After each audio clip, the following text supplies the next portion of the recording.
Assalamualaikum warahmatullahi wabarakatuh. Perkenalkan, nama saya Muhammad Al-Kifari Fareza dengan nomor NPM 0204241139. Saya mahasiswa program studi manajemen Fakultas Ekonomi dan Bisnis Universitas Hairun pada Ternate. Nah, pada kesempatan kali ini saya akan mempresentasikan tentang bagaimana sebuah organisasi publik maupun swasta mengelola masa depannya melalui perencanaan laba. Kita tidak ingin hanya sekedar membuat angka di atas kertas, tapi kita ingin membangun sebuah sistem navigasi bisnis yang tangguh. Nah, mari kita lihat ke slide kedua. Di sini kita melihat kontras yang tajam antara perkiraan kasar dan rencana formal. Banyak pengusaha pemula terjebak dalam wishful thinking atau sekedar berharap. Mereka memiliki ekspektasi namun tanpa struktur. Dampaknya, mereka tidak memiliki parameter untuk melakukan evaluasi saat bisnis melambat. Namun dalam manajemen profesional, kita menggunakan rencana formal. Ini adalah sebuah komitmen tertulis. Di dalamnya terdapat target laba yang terukur, didukung oleh angka-angka operasional yang valid. Rencana ini melibatkan koordinasi lintas divisi mulai dari bagian gudang, produksi, hingga marketing agar tidak ada satupun bagian perusahaan yang berjalan tanpa arah. Nah, masuk ke slide ketiga, mengapa rencana ini menjadi jantung perusahaan? Ada 3 pilar utama.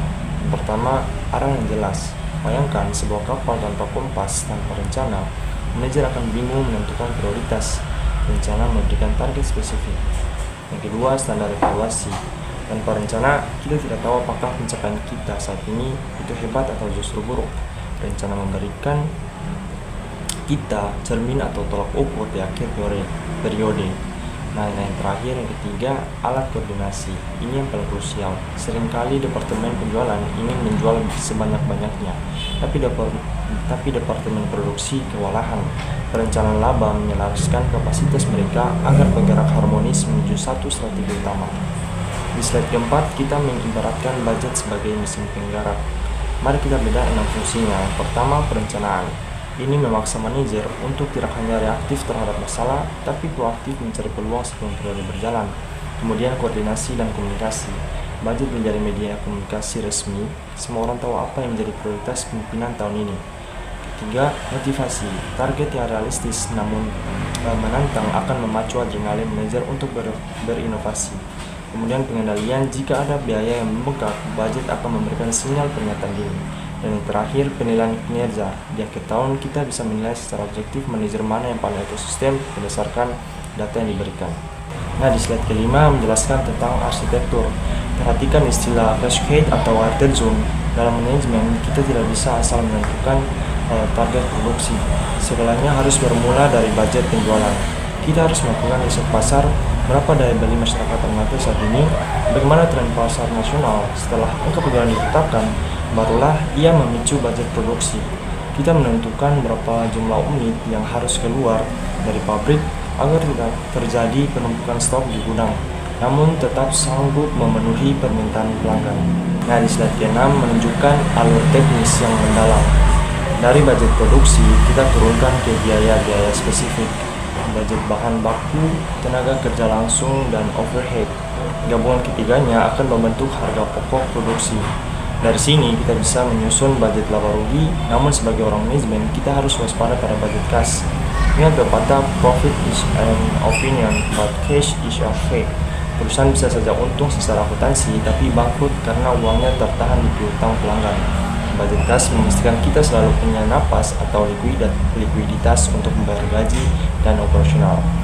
Nah, kemudian di slide ke-7 menjelaskan proses pembuatannya. Ini bukan kerja satu orang.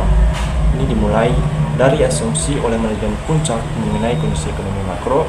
Kemudian tiap departemen menyusun draft berdasarkan kebutuhan mereka.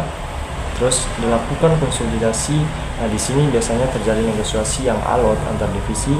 Kemudian setelah itu barulah ada persetujuan final dari direksi. Dan tahap terakhir adalah implementasi, di mana rencana tersebut menjadi kitab suci operasional perusahaan selama 1 tahun ke depan.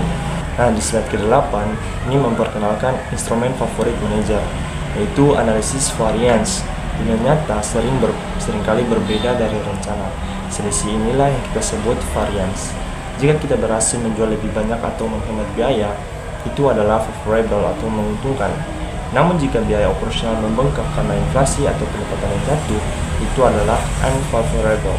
Seorang manajer yang handal tidak akan menyembunyikan variansi ini, melainkan menjadikannya dasar untuk investigasi segera.